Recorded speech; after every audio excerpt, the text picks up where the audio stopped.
Cristalino. Camadas concêntricas de células fibrosas, sustentado pelos músculos ciliares. Sustentado pelos músculos ciliares. Né? Ele contém de 60% a 70% de água e cerca de 6% de gordura e mais proteínas do que qualquer outro tecido do olho. O cristalino é colorido por uma pigmentação levemente amarelada que se intensifica com a idade.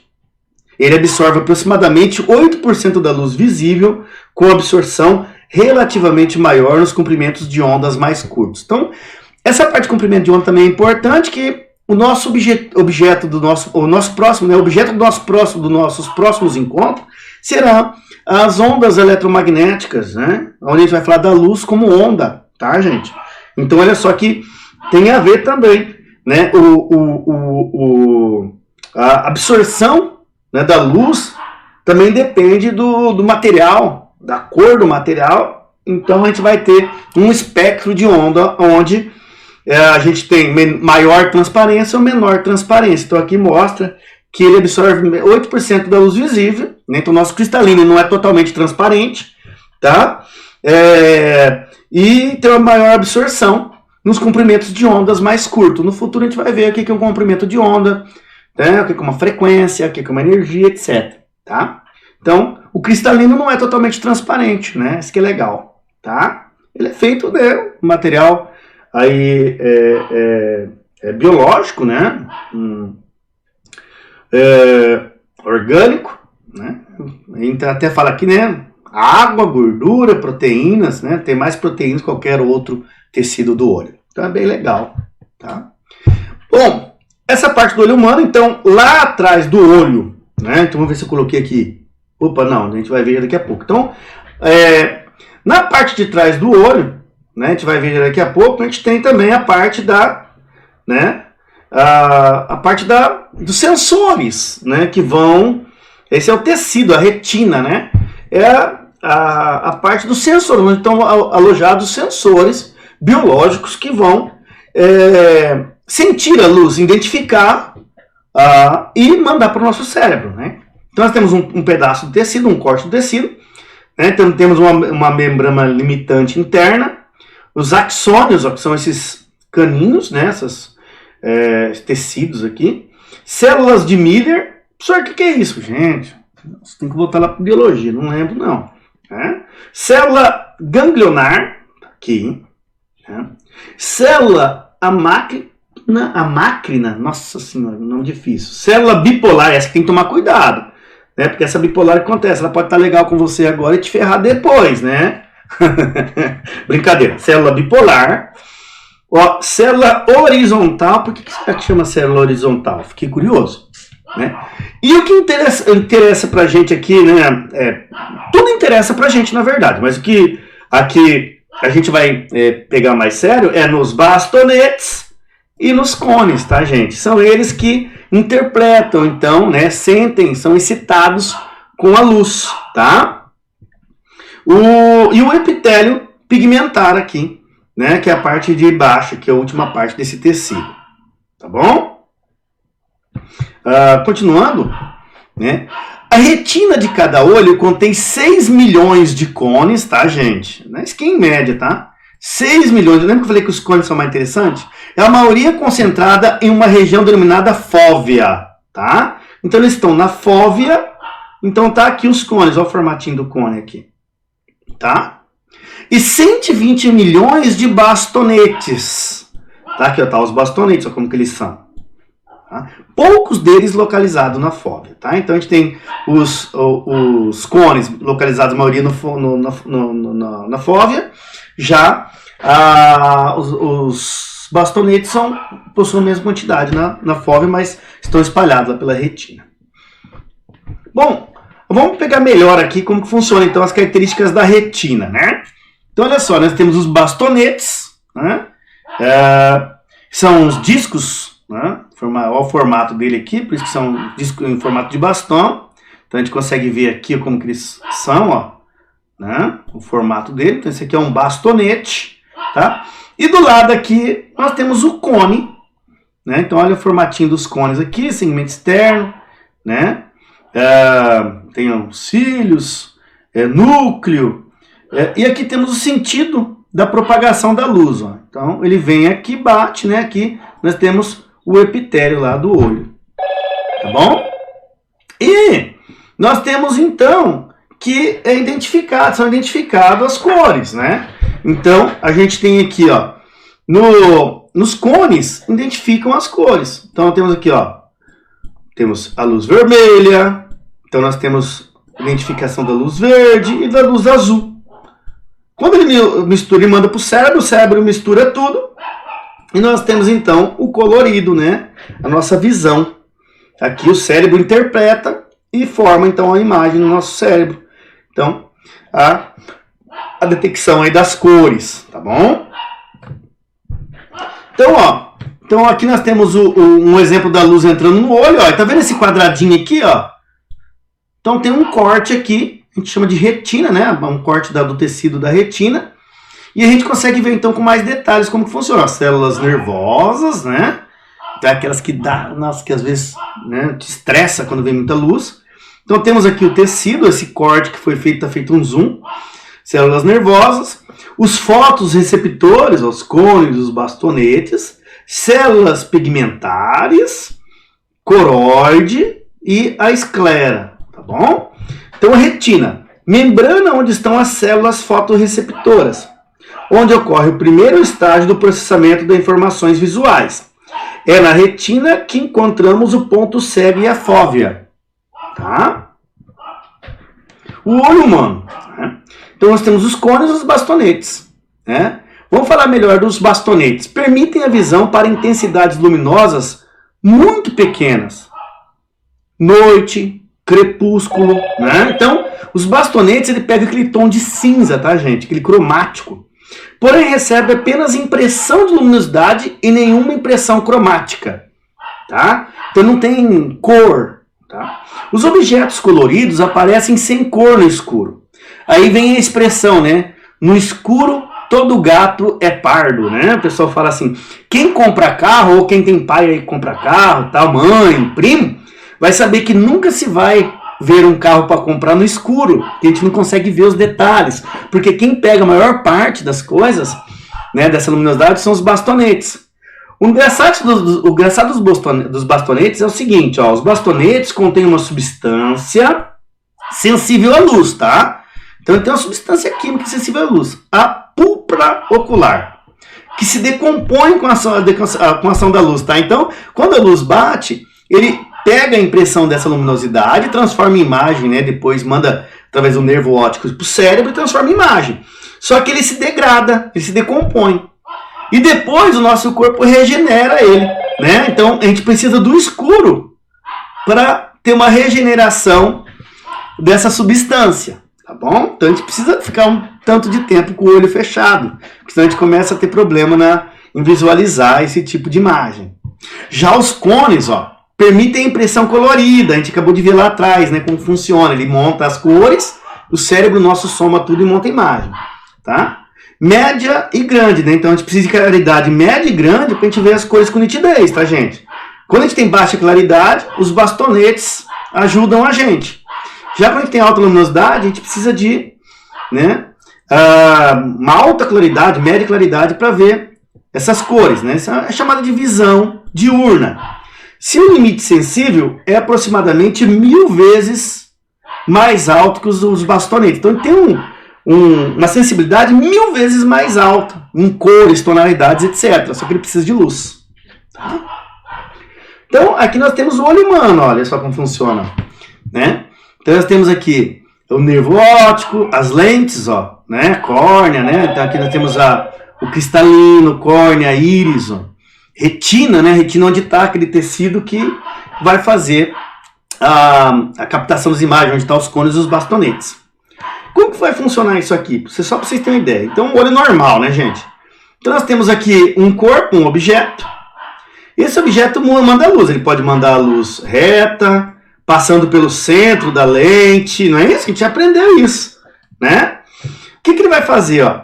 Ele passa ali e ele sente passa pelas duas lentes, né? E ele vai convergir. né? Ele tem sente uma convergência. E ele vai formar aqui na retina, né? Aqui atrás, aqui, a gente chama de fóvea, o fundo do olho, né? Ele vai formar uma imagem. Só que a imagem que ele forma ali é uma imagem real, né? Invertida e menor. Tá bom, gente? Então por que tem que ser menor? Senão a gente não vai conseguir ter sensor suficiente. Nosso olho é pequenininho, né? Então a imagem tem que se formar lá atrás, no fundo do nosso olho, na fóvea. Essa imagem vai ser formada o quê? A luz bate lá, então essa luz vai ser formada uma imagem menor, real, invertida. Por que real, gente? Porque a luz tem que bater, né? Ela tem que realmente se chocar com os bastonetes, com os cones, para eles sentir essa luz, essa radiação, e aí sim mandar um comando para o nosso olho. Como que esse comando é mandado? Pelo nervo óptico, tá bom? Então olha só que interessante, né? Então é formada uma imagem real, menor e invertida na nossa fóvea, tá? E aí a gente tem, então, lá na retina, né? Através da retina daquele tecido e tal, a gente tem a formação da imagem, né? Os sensores captam essa luz e mandam para o nosso cérebro através do nervo óptico, tá? Ok? E aqui nós temos aqui, ó, o olho humano, né? Então nós temos aqui, só para adiantar o que a gente vai falar nos nossos próximos encontros, né?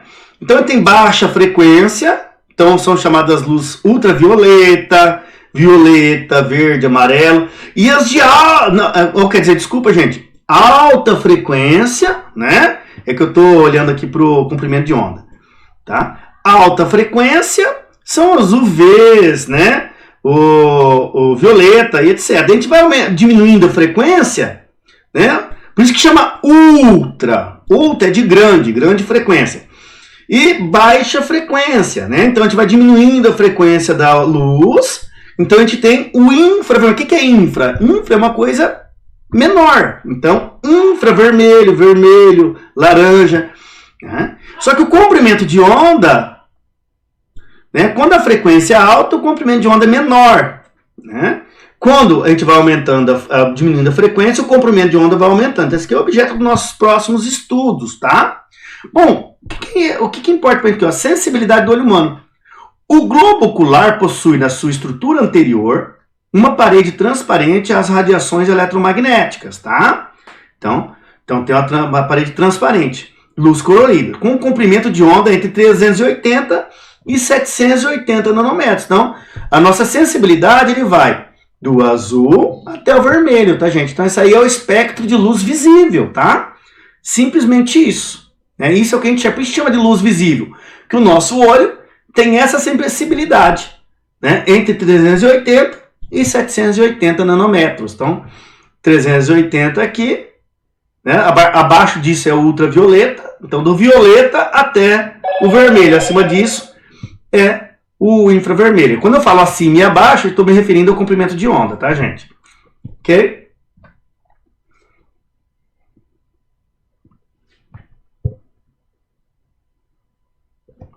Misturando as cores, né? Então a gente vai falar um pouquinho sobre a mistura das cores agora, tá? Isso aqui é só uma recapitulação, né? Então a percepção das cores, né? Então, ó, a gente tem a mistura vermelho, verde e azul. Então a gente consegue ter aqui o branco, que é a mistura de todos, ciano, magenta e amarelo, né? A gente já viu sobre isso, ok? Então nós temos as luzes aqui, ó, verde, azul e vermelho, tá? Então, no meio aqui ainda está escuro. Então, o branco é a mistura de todas elas. A gente já viu isso. Bom, como funciona, então? Uma das coisas que o pessoal, principalmente os adolescentes, gostam é falar sobre o daltonismo, né?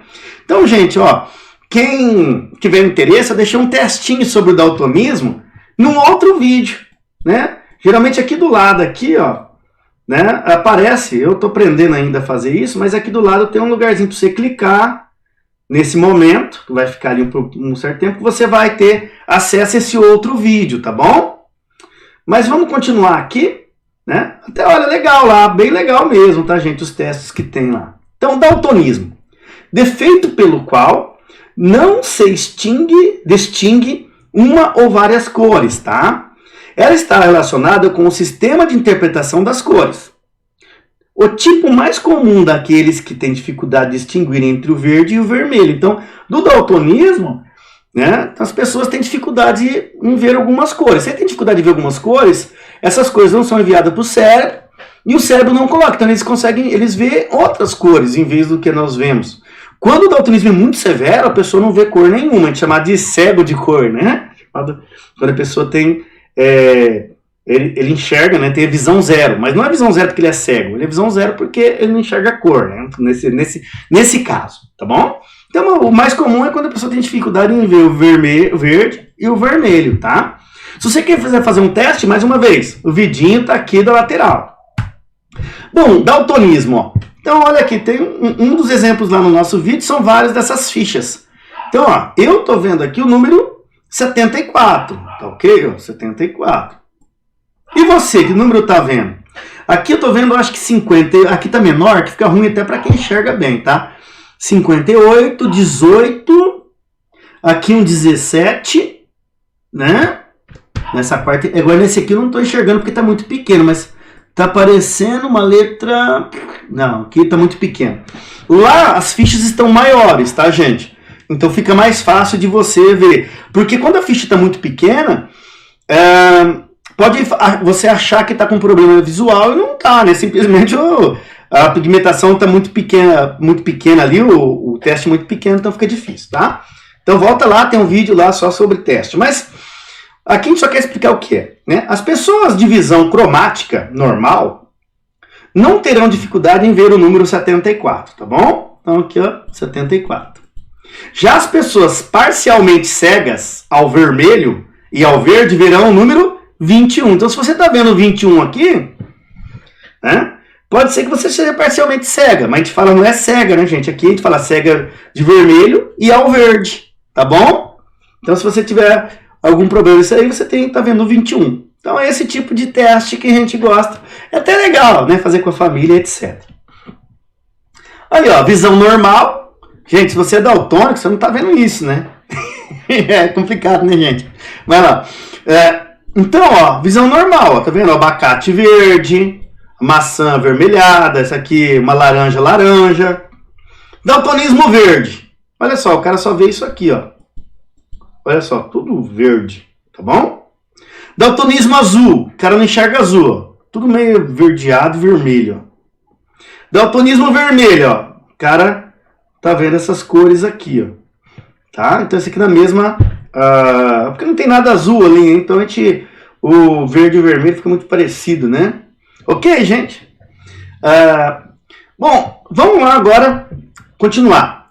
Cristalino mais humor aquoso mais humor vítreo, igual a lente convergente. Então, a lente do nosso olho é convergente, tá? Então, olha lá. Então, eu já falei lá atrás, né? No assunto anterior. Então, a gente tem aqui o objeto e temos aqui o fundo do nosso olho. A fóvea lá, onde está a retina com aqueles sensores, né? Então, a imagem que a gente tem projetada, naquele ponto tem que ser real, menor e invertida, tá bom?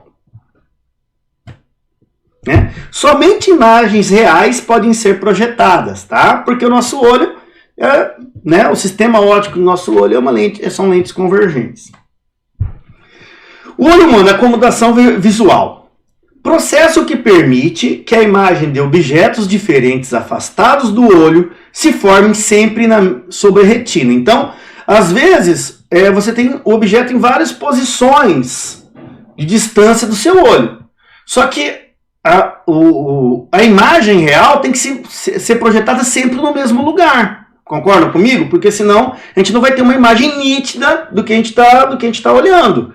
Então, sempre que a gente muda a posição do objeto em relação ao nosso olho, né? Então você pensa que o olho, não é isso? O olho que tudo vê. Então aqui é onde está a parte de trás. Aqui é a parte das nossas lentes. Então a gente pode colocar o objeto a uma distância, várias distâncias aqui do nosso olho.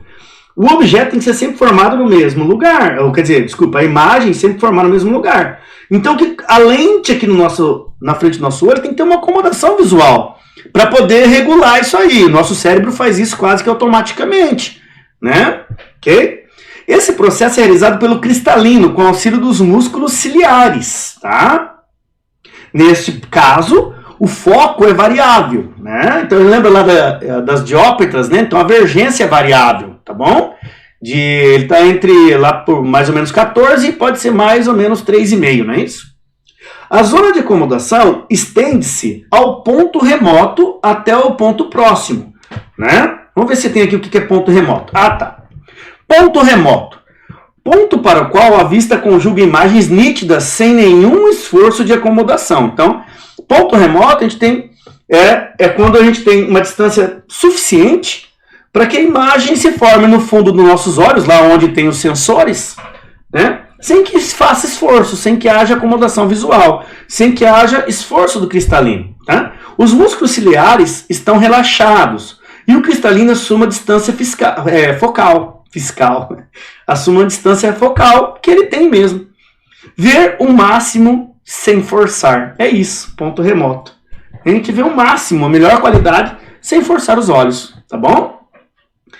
Pessoas com problemas de visão, às vezes, mudam a posição do objeto para enxergar melhor, né? A gente já viu isso, né? A pessoa puxa bem pertinho do rosto ou longe. Então ele tem problemas, né?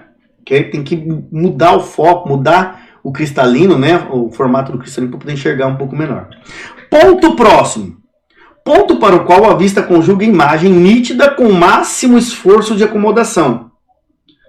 Os músculos ciliares estão contraídos e o cristalino assume distância focal mínima. Então, esse ponto próximo é onde você consegue, no máximo, né, mudar o formato do seu cristalino. Né? Então, mudar no máximo a sua divergência. Tá bom? Então, é o limite, né, que o seu olho tem, né, para poder focar, né, a imagem ainda nítida. A partir daí você não enxerga mais. Né? Se você quiser colocar a mão próximo do olho, você vai ver que não vai enxergar muito bem. Vai ficar meio fora de foco. Então você tem o ponto, né?